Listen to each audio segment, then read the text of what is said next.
पुनर्जन्म म्हणजेच पोटाला येणं, याबद्दल बरेच प्रश्न पडतात लोकांना की हे खरं आहे की खोटं आहे. पण हे खरं आहे, कारण का एखाद्या घरात आधीच्या पिढीतली एखादी व्यक्ती पुन्हा आपल्याच घराण्यामध्ये जन्म घेताना दिसून येते. मग हे कसं ओळखायचं, तर जो बालक जन्माला येतं त्याच्या अंगावर एक जन्मखूण असते. एखादं काळा तुळशीपत्रासारखं पान असतं किंवा वेगळ्या प्रकारचा असा एखादा आकार असतो.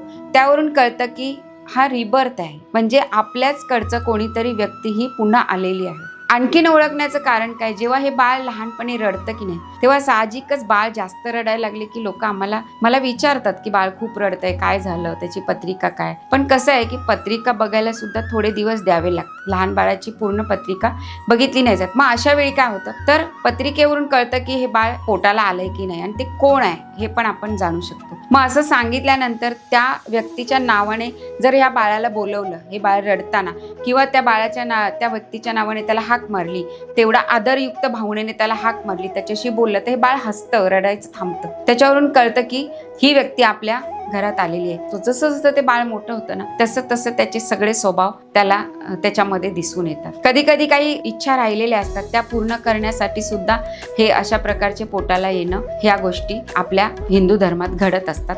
कारण आपल्या हिंदू धर्मामध्ये पुनर्जन्म हा मानला जातो.